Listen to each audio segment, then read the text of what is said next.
Bismillahirrahmanirrahim. Assalamualaikum warahmatullahi wabarakatuh. Innal hamdalillah nahmaduhu wa nasta'inuhu wa nastaghfiruh wa na'udzu billahi min syururi anfusina wa min sayyiati a'malina may yahdihillahu fala mudhillalah wa may yudlil fala hadiyalah. Asyhadu an la ilaha illallah wahdahu la syarikalah wa asyhadu anna Muhammadan abduhu wa rasuluh. Ayyuhal mustami'in al-kiram wal mustami'at, alhamdulillah pada kesempatan kali ini kita akan melanjutkan pembahasan kita dalam tafsir Qur'anil Azim, tafsir Al-Imam Ibnu Katsir rahimahullahu ta'ala. Di dalam surat Al-An'am ayat 133 hingga ayat berikutnya, A'udzu billahi samiil alim minasyaitonir rajim. Wa rabbukal ghaniyyur rahmah iyasha yudhhibkum wa yastakhlif min ba'dikum ma yasha'u kama ansha'akum min dzurriyyati qaumin akharin. Innama tu'aduna la'at wa ma antum bimu'jizin. Qul ya qaumi i'malu ala makanatikum inni 'amil fasawfa ta'lamuna man takunu lahu 'aqibatud dar. Innahu la yuflihuz zalimun. Dan Rabbmu maha kaya. Wa rabbuka, qala Allah subhanahu wa ta'ala, dan Rabbmu wahai Muhammad al-ghaniyyu, maha kaya. Yang dimaksud adalah maha kaya dari semua makhluknya dalam segala hal, sedangkan mereka itu miskin yang senantiasa berharap kepada Allah pada setiap saat. Qaulu ta'ala dzurrahmati, lagi mempunyai rahmat. Artinya Allah meskipun dengan keadaannya tersebut Dia adalah sangat pemurah kepada mereka. Ya Allah sangat pemurah kepada mereka. Iyasha yudhhibkum, jika Dia menghendaki niscaya Dia memusnahkan kamu, yakni jika kalian melanggar perintah Allah. Wa yastakhlif min ba'dikum ma yasha, dan Allah mengganti kamu dengan siapa yang dikehendakinya, yakni Allah subhanahu wa ta'ala akan mengganti dengan kaum lain yang akan berbuat ketaatan kepadanya. Kama ansha'akum min dzurriyyati qaumin akharin, sebagaimana Dia telah menjadikan kamu dari keturunan orang-orang lain. Allah mampu melakukan hal itu, dan bahkan sangat mudah bagi Allah, sebagaimana Allah telah memusnahkan umat-umat yang terdahulu dan mendatangkan umat berikutnya. Demikian pula Dia mampu memusnahkan suatu kaum dan menggantinya dengan kaum yang lain. Qala Allah subhanahu wa ta'ala, iyasha yudhhibkum ayuhan nasu wa ya'ti bi akharin wa kana Allahu ala dzalika qadira. Jika Allah menghendaki niscaya Allah memusnahkan kamu wahai manusia, dan Dia mendatangkan atau Dia datangkan umat yang lain sebagai pengganti kamu, dan adalah Allah Maha Kuasa berbuat demikian. Muhammad bin Ishaq mengatakan dari Ya'qub bin Utbah, aku pernah mendengar Abban bin Utsman berkata mengenai firman-Nya, kama ansha'akum min dzurriyyati qaumin akharin, sebagaimana Dia telah menjadikan kamu dari keturunan orang-orang lain, yakni keturunan yang asli dan keturunan-keturunan berikutnya. Innama tu'aduna la'at wa ma antum bimu'jizin, sesungguhnya apa yang dijanjikan kepadamu pasti datang, dan kamu sekali-kali tidak sanggup menolaknya.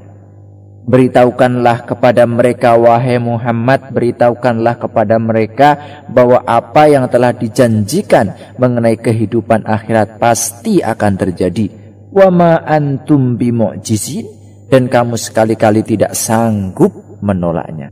Janganlah kalian mengira bahwa Allah tidak mampu melakukannya. Allah mampu mengembalikan kalian meskipun kalian telah menjadi debu, menjadi bangkai, dan menjadi tulang belulang. Qaulu subhanahu wa ta'ala, Qul ya qaumi a'malu ala makanatikum inni amil fasawfa ta'lamun. Katakanlah, wahai kaumku, berbuatlah sepenuh kemampuanmu. Sesungguhnya aku pun berbuat pula, kelak kamu akan mengetahui. Ini adalah merupakan ancaman yang sangat keras. Teruskan berjalan di atas jalan kalian jika kalian mengira bahwa kalian berada dalam petunjuk. Teruskan. Dan aku pun juga akan terus berjalan di atas jalanku sendiri. Qaulu subhanahu wa ta'ala, wa qul lil ladina la yu'minu a'malu ala makanatikum inna amilun wantadiru inna muntadirun. Dan katakanlah kepada orang-orang yang tidak beriman, berbuatlah menurut kemampuanmu. Sesungguhnya kami pun berbuat pula. Dan tunggulah akibat perbuatanmu, sesungguhnya kami pun menunggu pula. Ala makanatikum, sepenuh kemampuanmu. Al-Imam Ali bin Abi Thalhah mengatakan dari Ibnu Abbas radhiyallahu anhuma, ala makanatikum, yakni kondisi kalian. Fasawfa ta'lamuna man takunu lahu aqibatud dar innahu la yuflihud dhalimun. Kelak kamu akan mengetahui siapakah di antara kita yang akan memperoleh hasil yang baik dari dunia ini. Sesungguhnya orang-orang yang zalim itu tidak akan mendapatkan keberuntungan. Apakah hasil yang baik dari dunia itu akan menjadi milikku atau milik kalian?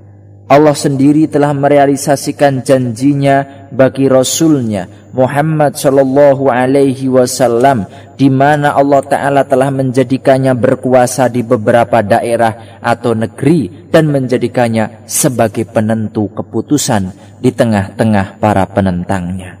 Membukakan baginya kota Mekah, memperlihatkan kepadanya orang-orang yang mendustakan, memusuhi dan menentangnya, serta menjadikan misinya tersebar ke seluruh wilayah Jazirah Arab termasuk Yaman dan Bahrain. Dan semua itu berlangsung pada masa hidupnya. Kemudian setelah beliau wafat, yaitu pada masa Khulafaur Rasyidin radhiyallahu anhum ajma'in, beberapa wilayah dan daerah pun dibebaskan. Sebagaimana firman Allah Ta'ala, وَلَقَدْ كَتَبْنَا فِي الزَّبُورِ مِنْ بَعْدِ الذِّكْرِ annal ardo yarithuha ibadiyas solihun. Dan sungguh telah kami tulis di dalam Zabur sesudah kami tulis dalam Lauh Mahfud bahwasanya bumi ini dipusakai oleh hamba-hambaku yang soleh. Allah pun telah merealisasikan hal itu bagi umat Muhammad ini. Segala puji karunia-Nya hanya milik Allah sejak awal hingga akhir, lahir dan batin. Qaulu subhanahu wa ta'ala, وَجَعَلُوا لِلَّهِ مِمَّا ذَرَأَ مِنَ الْحَرْثِ وَالْأَنْعَامِ نَصِيبًا فَقَالُوا هَذَا لِلَّهِ بِزَعْمِهِمْ وَهَذَا لِشُرَكَائِنَا فَمَا كَانَ لِشُرَكَائِهِمْ فَلَا يَصِلُ إِلَى اللَّهِ وَمَا كَانَ لِلَّهِ فَهُوَ يَصِلُ إِلَى شُرَكَائِهِمْ سَاءَ مَا يَحْكُمُونَ. Ikhwatul iman, ukhtul mu'minah, hal itu merupakan celaan dan penghinaan dari Allah bagi orang-orang musyrik yang telah berbuat bid'ah, berbuat kufur, berbuat syirik. Mereka telah menjadikan suatu atau satu bagian dari ciptaannya untuk dipersembahkan kepada Allah, padahal Allah adalah pencipta segala sesuatu. Oleh karena itu, pada ayat ini Allah berfirman, وَجَعَلُوا لِلَّهِ مِمَّا ذَرَأَ, dan mereka memperuntukkan bagi Allah suatu bagian, yakni dari apa yang telah diciptakannya, minal harfi, dari tanaman, yaitu hasil sawah dan buah-buahan dan lainnya. wal an'ami nasiba, dan ternak yaitu bagian darinya. Faqalu hadza lillahi biza'mihim wa hadza li syurakaina. Lalu mereka berkata sesuai dengan persangkaan mereka, ini untuk Allah dan ini untuk berhala-berhala kami, katanya. Wa qala asdaqul qailin fama kana li syurakaihim fala yasilu ila Allah wa ma kana lillahi fahuwa yasilu ila syurakaihim. Maka saji-sajian yang diperuntukkan bagi berhala-berhala mereka tidak sampai kepada Allah, dan sajian yang diperuntukkan bagi Allah maka sajian itu sampai kepada berhala-berhala mereka. Ali bin Abi Thalhah dan Al-Aufi mengatakan an Ibnu Abbasin radhiyallahu anhuma bahwa ia berkata dalam tafsir ayat ini, sesungguhnya musuh-musuh Allah itu jika mereka menanam tanaman atau mempunyai buah-buahan, maka mereka mengambil sebagian darinya untuk dipersembahkan kepada Allah dan sebagian lagi untuk berhala-berhala. Bagian dari tanaman, buah-buahan atau yang lainnya yang diperuntukkan bagi berhala senantiasa mereka jaga dan perhatikan. Jika dari bagian yang diperuntukkan bagi Allah ada yang jatuh, maka mereka akan mengembalikannya atau mengembalikannya ke bagian yang diperuntukkan bagi berhala-berhala. Jika jatah air untuk berhala datang lebih dahulu, lalu air itu menyirami sesuatu bagian yang diperuntukkan bagi Allah, maka bagian tersebut mereka persembahkan untuk berhala. Jika ada sesuatu dari tanaman dan buah yang mereka peruntukkan bagi Allah jatuh, lalu bercampur dengan bagian yang diperuntukkan bagi berhala, maka mereka mengatakan berhala ini miskin, dan mereka tidak mengembalikannya ke bagian yang mereka peruntukkan bagi Allah. Dan jika jatah air untuk Allah datang lebih dahulu, maka mereka akan menggunakan bagian yang mereka peruntukkan bagi Allah untuk berhala, dan mereka mengharamkan harta kekayaan yang mereka miliki berupa unta, bahirah, sa'ibah, wasilah, dan ham. Karena mereka telah memeruntukkan semuanya itu untuk berhala-berhala mereka, dan mereka menganggap pengharaman harta kekayaan itu sebagai upaya mendekatkan diri kepada Allah. Ini anggapan mereka, anggapan yang jahil. Maka Allah Subhanahu wa taala berfirman, wa ja'alu lillahi mimma dar'a minal harthi wal an'ami nasiba. Dan mereka memperuntukkan bagi Allah satu bagian dari tanaman dan ternak yang telah diciptakan Allah. Demikian juga dikatakan oleh Imam Mujahid, Qatadah, As-Suddi, dan beberapa ulama lainnya. Mengenai ayat ini, ikhwatul iman, Abdurrahman bin Zaid bin Aslam mengatakan, segala sesuatu dari binatang sembelihan yang dipersembahkan untuk Allah sama sekali tidak mereka makan, sehingga mereka menyebut bersamanya nama berhala-berhala. Sebaliknya, pada bagian yang dipersembahkan untuk berhala, mereka tidak menyebut nama Allah. Setelah itu ia membacakan ayat tersebut di atas sampai pada firman-Nya, sa'ama yahkumun, amat buruklah ketetapan mereka itu, yakni begitu jelek pembagian mereka itu, sebab mereka telah berbuat kesalahan dalam pembagian secara asas sejak semula. Karena Allah Ta'ala adalah Rabb, pemilik, pencipta segala sesuatu, maka Allah lah pemilik kerajaan ini.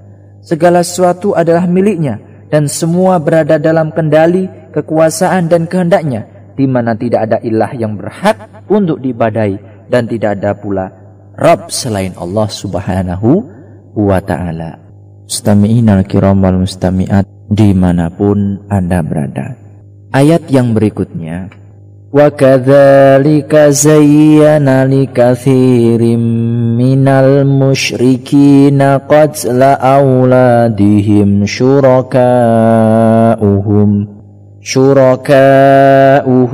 liyurduhum waliyalbisu alaihim dinahum walau sya'allahu ma fa'alu fadaruhum wa ma yaftarun. Dan demikianlah pemimpin-pemimpin mereka telah menjadikan kebanyakan dari orang-orang yang musyrik itu memandang baik membunuh anak-anak mereka untuk membinasakan mereka dan untuk mengaburkan bagi mereka agamanya. Dan kalau Allah menghendaki niscaya mereka tidak mengerjakannya, maka tinggalkanlah mereka dan apa yang mereka ada-adakan. Allah Subhanahu wa ta'ala berfirman, sebagaimana syaitan-syaitan itu telah menjadikan mereka memandang baik mempersembahkan sajian dari tanaman dan binatang ternak untuk Allah yang telah diciptakannya, maka syaitan-syaitan itu pun menjadikan mereka memandang baik membunuh anak-anaknya karena merasa takut akan kemiskinan, serta menguburkan anak-anak perempuannya dalam keadaan hidup-hidup karena takut akan terkena aib. Wa kadzalika zayyana likatsirin minal musyrikina qatla auladihim syuraka'uhum.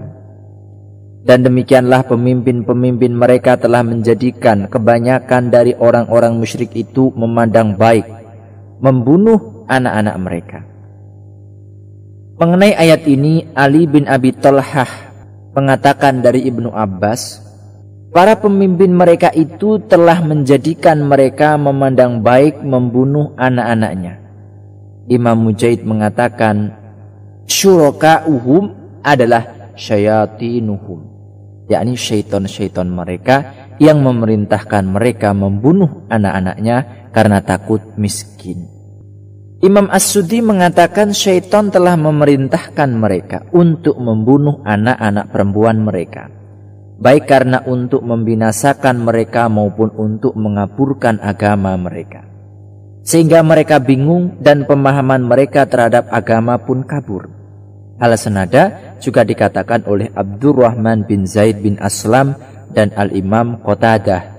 Yang jelas semuanya itu merupakan usaha syaitan menjadikan semuanya terlihat baik. Walau sya'allahu ma fa'aluh, dan kalau Allah menghendaki niscaya mereka tidak mengerjakannya. Artinya semuanya itu terjadi dengan kehendak, keinginan dan pilihan Allah Ta'ala sebagai iradah kauniyah. Dalam hal itu Allah memiliki hikmah yang sangat sempurna. Maka Allah tidak ditanya tentang apa yang dia perbuat, tetapi merekalah yang akan diminta bertanggung jawab atas apa yang mereka lakukan. Fadarhum wa ma yaftarun, maka tinggalkanlah mereka dan apa yang mereka ada-adakan. Biarkanlah dan hindarilah mereka dan apa yang mereka lakukan itu, dan kelak Allah akan mengadili di antara kamu Muhammad dan mereka. Wa qalu hadhihi an'amu wa harthun hijrul la yat'amuha illa man yasha'u biza'mihim wa an'amun hurrimat duhuruha wa an'amun la yadhkuruna ismallah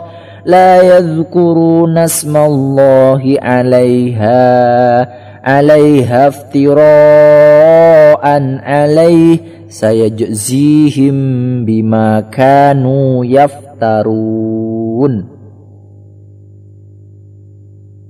Dan mereka mengatakan inilah binatang ternak dan tanaman yang dilarang, tidak boleh memakannya kecuali orang yang kami kehendaki, menurut anggapan mereka. Dan ada binatang ternak yang diharamkan menungganginya dan binatang yang mereka tidak menyebut nama Allah di waktu menyembelihnya, semata-mata membuat-buat kedustaan terhadap Allah. Kelak Allah akan membalas mereka terhadap apa yang selalu mereka ada-adakan. Ali bin Abi Thalhah mengatakan dari Ibnu Abbas, al-hijr adalah sesuatu yang haram, hijrun, dari apa-apa yang mereka haramkan terhadap wasilah dan yang lainnya. Hal yang sama juga dikatakan oleh Mujahid, Ad-Dahhak, As-Suddi dan ulama mufassir lainnya. Abu Bakar bin Ayyas mengatakan dari Asim bin Abin Najud, dia mengatakan, Abu Wail pernah bertanya kepadaku, tahukah engkau apa yang terkandung dalam firman Allah, wa an'amun hurrimat duhuruha wa an'amun la yadhkuruna ismallahi alaiha, binatang ternak yang diharamkan menungganginya, dan binatang ternak yang mereka tidak menyebut nama Allah di waktu menyembelihnya. Tidak, jawabku. Lalu dia mengatakan, yaitu bahirah, ya, yang mana mereka tidak berhaji dengannya. Imam Mujahid mengatakan di antara unta-unta mereka terdapat sekumpulan unta yang disembelih tanpa menyebut nama Allah Ta'ala. Mereka tidak menyebut nama Allah dalam setiap keadaannya, pada saat menungganginya, pada saat memeras air susunya, dan pada saat unta itu melahirkan atau diperkerjakan.